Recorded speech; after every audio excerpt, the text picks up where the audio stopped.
Consistent रहें और आप उन चीजों पे फोकस करें जो एग्जामिनेशन में पूछी जा रही हैं और पूछी जा सकती हैं। तो आप स्क्रैच से स्टार्ट कर रहे हो तो सबसे पहला काम क्या होता है कि आपको सिलेबस को समझना होता है कि हमारा सिलेबस है क्या। आपके पास जो भी समय मिलता है उस समय को आप कैटेगराइज करें और अपना एक क्रिएटिव अपना एक स्टडी प्लान बनाएं। मॉक लगाना बहुत ज्यादा जरूरी है। मॉक लगाने से हमें पता चलता है कि हमारे वीक एरिया कौन से हैं, हमारे स्ट्रॉन्ग एरिया कौन से हैं। नमस्कार नमस्कार नमस्कार, मैं हूं प्रमोद यादव और आप सभी का स्वागत करता हूं पीडब्ल्यू क्लैट पे। तो कैसे हैं आप सब? आई होप आप सभी अच्छे होंगे।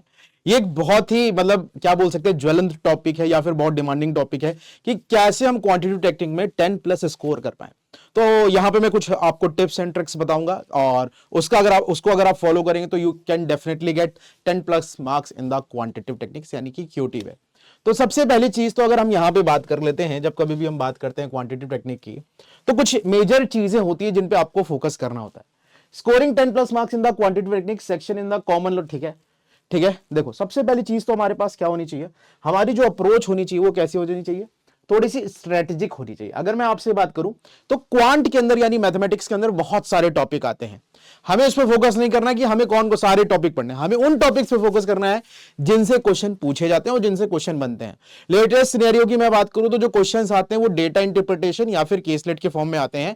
तो हमें ज्यादा से ज्यादा केसलेट्स और डीआई पे फोकस करना है। जितना ज्यादा हम केसलेट और डीआई की प्रैक्टिस करेंगे उतना ज्यादा बेहतर रहेगा। एक स्ट्रेटेजिक अप्रोच होनी चाहिए। कहने का क्या मतलब है, आप एक कंसिस्टेंट रहें और आप उन चीजों पे फोकस करें जो एग्जामिनेशन में पूछी जा रही हैं और पूछी जा सकती हैं। ठीक है, उसके बाद कंसिस्टेंट प्रैक्टिस, भैया लगातार प्रैक्टिस करनी है। अब ऐसा नहीं करना है कि भाई आज हमने पढ़ा, 2 दिन छोड़ दिया, फिर पढ़ा, फिर 4 दिन छोड़ दिया, फिर 5वें दिन पढ़ा। तो आप कंसिस्टेंट नहीं रहेंगे तो दिक्कत, समस्या, परेशानी होगी, क्योंकि मैथ्स जो है वो प्रैक्टिस करने वाला सब्जेक्ट है। अगर आप क्वांट में प्रैक्टिस नहीं करेंगे तो दिक्कत, समस्या, परेशानी सब कुछ होगी। तो आपको एक चीज क्या करनी है, आपको एक स्ट्रेटेजी अपनानी है। साथ ही साथ आपको क्या करना है, आपको कंसिस्टेंट रहना है। कंसिस्टेंट नहीं रहेंगे तो दिक्कत हो जाएगी। उसके बाद ये होती है मेरे पास क्या, a clear understanding of the concept. ठीक है ना, अब जो भी चीजें मैं आपको पढ़ाता हूं उसको ध्यान से पढ़ो तो सारे कॉन्सेप्ट क्लियर हो जाएंगे।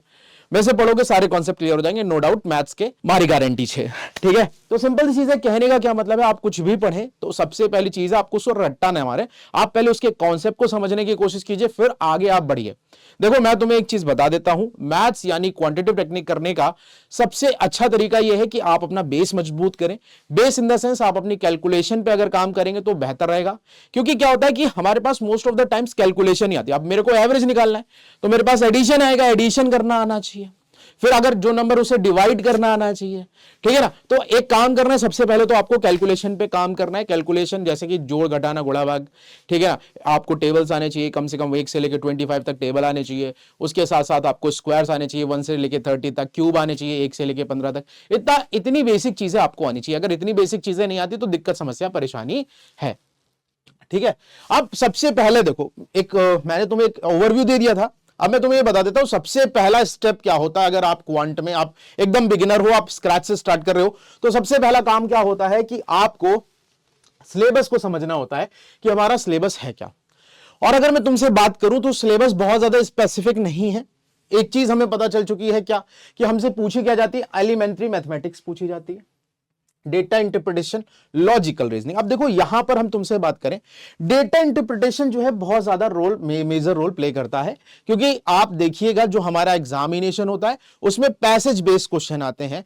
पैसेज बेस्ड क्वेश्चंस को हम अगर इंग्लिश में बात करें तो कॉम्प्रिहेंशन बोल देते हैं, लेकिन जब हम मैथ्स की बात करते हैं तो वहां पर हमको केसलेट बोलते हैं। और caselet is a type of A data interpretation. Data interpretation क्या है, क्या होता है भाई, ग्राफ्स वाले क्वेश्चन जो होते हैं, आपके पास पाई चार्ट हो गया, आपके पास लाइन ग्राफ हो गया, आपके पास बार ग्राफ हो गया। ठीक है, तो सबसे पहले तो आपको सिलेबस अंडरस्टैंड करना है। और मैं आपको बता देता हूं आपको पढ़ना कौन कौन से टॉपिक है जो सबसे ज्यादा इंपॉर्टेंट है, जिनसे सारी चीजें बनती हैं। तो अगर मैं आपसे कहूं यहां पर हमारे पास क्या होगा, देखता हूं, देखो तो मैं आपको कुछ टॉपिक्स बता देता हूं जो टॉपिक आपको बेनिफिट करेंगे। सबसे पहली चीज तो है परसेंटेज। परसेंटेज जो है वो बहुत ज्यादा मेजर रोल प्ले करता है। जितनी भी मेरे पास केसलेस एंड डीआई आती है उनमें परसेंटेज का यूज होना ही होना है। विदाउट परसेंटेज के कुछ होता ही नहीं है। ठीक है, परसेंटेज हो गया, रेशियो एंड प्रपोर्शन हो गया। ठीक है ना, रेशियो एंड प्रपोर्शन हो गया, एवरेजेस हो गया। ठीक है ना, और अगर मैं बात करूं तो 1 साल 2 साल पहले हमारे पास ये भी पूछा गया था, मेंसुरेशन से भी हमारे पास क्वेश्चन पूछे गए थे, मेंसुरेशन की हमारे पास डीआई आई थी। तो ऑलमोस्ट अगर मैं बात करूं इन टॉपिक्स पे तो काम करना ही करना है, साथ ही साथ अर्थमेटिक मैथ में जितने भी टॉपिक है, चाहे वो टाइम एंड वर्क हो जाए, चाहे वो प्रॉफिट लॉस हो जाए, या डिस्काउंट हो जाए, मेरे पास एवरेजेस है, प्रॉब्लम एंड एजेस है, सारी के सारे हमें क्या करना है, पढ़ना है। लेकिन इन टॉपिक्स पे आपको काम करना है अगर आप चाहते हैं कि आपके 10+ स्कोर आए, ठीक है ना। एक क्या लिखना है उसके बाद, पहली चीज तो आपको सिलेबस कवर करना था। क्रिएट अ स्टडी प्लान, आप अपने अकॉर्डिंगली आपका जो भी टाइम टेबल है, आपके पास जो भी समय मिलता है, उस समय को आप कैटेगराइज करें और अपना एक क्रिएटिव अपना एक स्टडी प्लान बनाएं कि भाई अगर मैं क्वांटिटेटिव टेक्निक पढ़ने जा रहा हूं तो मैं 5 से 10 मिनट इसको दूंगा ही दूंगा, सॉरी 5 से 10 मिनट क्या मैं बोलूं, 1 से 2 घंटा इसको देना ही देना है। अगर आप ऐसा नहीं करोगे तो दिक्कत समस्या परेशानी सब होगी, ठीक है। आगे बढ़ता हूं मैं, मास्टर बेसिक कॉन्सेप्ट मैंने अभी बताया। कोई भी चीज अगर आप पढ़ने जा रहे हैं तो सबसे पहली चीज होती है उसका कॉन्सेप्ट सीखना। सपोज मैंने तुम्हें परसेंटेज पढ़ाया तो आपको क्या करना होगा, उसके कॉन्सेप्ट को अच्छे तरीके से सीखना होगा, ठीक है। और क्या करना होगा, उसके कॉन्सेप्ट्स को अच्छे तरीके से सीखना होगा। अगर आपको परसेंटेज कहीं नहीं मिलता तो आप एक काम कर सकते हो, नेक्स्ट वाला जो बैच है उसमें मैंने आप परसेंटेज अच्छे से पढ़ा रखा है, ठीक है। उसके बाद प्रैक्टिस रेगुलरली। अगर मैं तुमसे कहूं मैथमेटिक्स क्या चाहता है, क्वांट क्या चाहता है, कंसिस्टेंट प्रैक्टिस। अगर आप कंसिस्टेंटली प्रैक्टिस नहीं करते हो तो दिक्कत समस्या परेशानी है। Maths is a subject for practicing, और याद रखना practice makes a man perfect, ठीक है, क्योंकि वुमेन तो पहले से परफेक्ट होती हैं। लेकिन भाई करना है, भाई सिंपल सी चीज है, करना क्या है, आपको प्रैक्टिस करनी है। डेली आपको 1 से 2 घंटे पढ़ना ही है। साथ ही साथ अगर मैं आपसे बात करूं, कम से कम 2 केसलेट आपको डेली लगानी है, 2 केसलेट और 2 डीआई।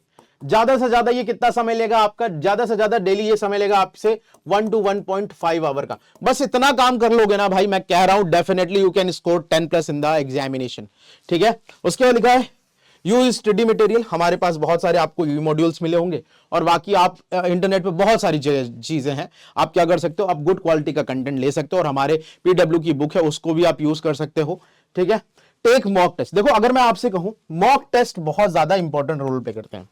सिंपल सी चीज है, कहने का क्या मतलब है, एक टाइम हो गया, सपोज हमने आधे से ज्यादा सिलेबस कंप्लीट कर लिया, ठीक है ना, आधे से ज्यादा सिलेबस कंप्लीट हो गया। अब हमारा काम क्या है कि अब हम मॉक्स लगाएं, ठीक है ना। तो भैया मॉक लगाना बहुत ज्यादा जरूरी है। मॉक लगाने से हमें पता चलता है कि हमारे वीक एरिया कौन से हैं, हमारे स्ट्रॉन्ग एरिया कौन से हैं, और हम कहां पर काम करें कि हम अच्छे से अच्छा स्कोर कर पाए, ठीक है ना। तो आपको क्या करना है, मॉक्स देने हैं रेगुलर बेसिस पे।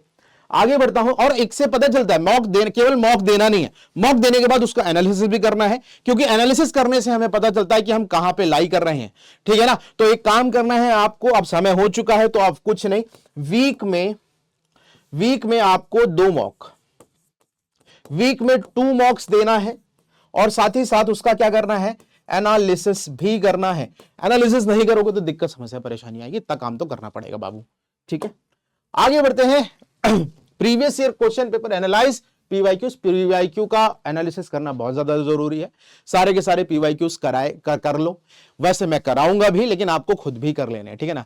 टाइम मैनेजमेंट, देखो मैं तुम्हें बताऊं, बहुत सारे बच्चों की क्वेरी आती है, सर हम मैथ्स के सेक्शन तक पहुंच नहीं पाते। तो इसका बस सबसे बड़ा एक रीजन है कि आप मॉक नहीं देते हो। मॉक दोगे, आप फ्रीक्वेंटली मॉक दो, आपका टाइम अपने आप मैनेज हो जाएगा। और एक और चीज है, पेपर को करना क्या होता है, 2 तरह से करना होता है। एक बार में क्या करना होता है, आपको देख लेना होता है कि इजी क्वेश्चंस कौन से आए जो हमसे तुरंत बन जाएंगे, ठीक है, तो पहले उन्हें करना होता है। सेकंड शिफ्ट में हमें लगता है जिसमें टाइम लगेगा उन क्वेश्चन को हम करेंगे। तो इस तरह से हम टाइम को मैनेज कर सकते हैं। फोकस ऑन डेटा इंटरप्रिटेशन, मैंने तुम्हें बताया है कि हमारे एग्जामिनेशन में, क्लैट एग्जामिनेशन में, क्वांटिटेटिव टेक्निक में क्या आता है भाई, डेटा इंटरप्रिटेशन आएगा, ये केसलेट्स आएंगी जो कि बेस्ड होती हैं अर्थमेटिक टॉपिक्स पे, ठीक है ना। तो इस पे हमें बहुत ज्यादा काम करना है, जो कि मैंने तुम्हें बता दिया कि डेली 2 केसलेट 2 डीआई लगाओगे, ठीक है ना। कंफर्म कह रहा हूं 10+ मार्क्स आएंगे, नो डाउट, ठीक है ना, लिख के ले लो हमसे, ठीक है। Is it clear to all of you? I hope इतनी बात आप सभी को क्लियर हो गई होगी, ठीक है ना।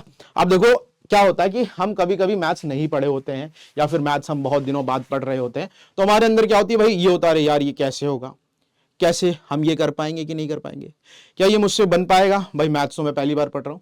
तो देखो सिंपल सी चीज है, किसी भी चीज को करने के लिए आपको समय देना पड़ता है। तो आपको क्या करना होगा, काम होना पड़ेगा, मतलब थोड़ा सा धैर्य रखना पड़ेगा।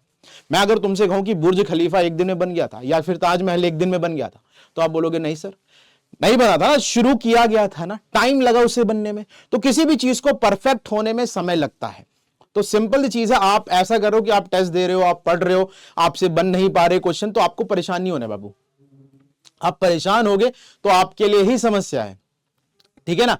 तो अगर आप गिरते हो तो उठो, फिर से गिरो, फिर से उठो। भाई चलना भी तो ऐसे ही सीखा था ना तुमने, कि भाई हम जब छोटे थे तो चलना एकदम से सीख नहीं गए थे ना, पहले गिरे थे, फिर उठे थे, फिर गिरे थे, फिर उठे थे, फिर गिरे थे, फिर उठे थे, और एक ऐसा समय आया कि हम चलना स्टार्ट कर दिए। तो वैसे ही मैथ्स के साथ होता है, शुरुआत में आपको थोड़ी सी प्रॉब्लम होगी, आप फ्रस्ट्रेट होगे, आपको चीजें नहीं आएंगी, बट एट अ टाइम आपको सारी चीजें क्लियर हो जाएंगी। तो कहने का बस यही मतलब है भैया, पढ़ाई लिखाई थोड़ी ढंग से करो, और मैंने जो कहा है ना, कंसिस्टेंट होके पढ़ोगे ना तो कोई दिक्कत नहीं होगी। डेली 2 केसलेट 2 DI लगाओ, हमारी तरफ से एक ही गारंटी कि भैया तुम्हारे 10+ मार्क्स आ जाएंगे, नो डाउट, ठीक है ना। तो आपको परेशान नहीं होना था, ठीक है ना, आपको बिल्कुल भी परेशान नहीं होना है। तो remember the key of scoring a well in the quantitative technique section in of a CLAT is not just about solving complex problem but also about managing your time effectively, जो कि मैंने आपको बताया, and maintaining accuracy. Start your preparation early and with the dedication and the right strategy you can definitely score 10+ marks in the QT section, ठीक है। तो I hope आपको सारी चीजें समझ में आ गई होंगी। अगर आपकी फर्दर भी कोई क्वेरी है, या फिर आप किसी फर्दर वीडियो पे आप चाहते हैं कि सर इस टॉपिक पे वीडियो बना दो, तो आप कमेंट सेक्शन में कर देना, हम आपका कमेंट देख लेंगे और वीडियो उसको क्रिएट कर देंगे, ठीक है ना। तो आई होप आपको आज का सेशन पसंद आया होगा। अगर आपको सेशन पसंद आया है तो अपने व्यूज कमेंट सेक्शन में जरूर दीजिएगा। तब तक के लिए tata, bye bye, take care, love you all and Jai Hind मेरे प्यारे साथियों।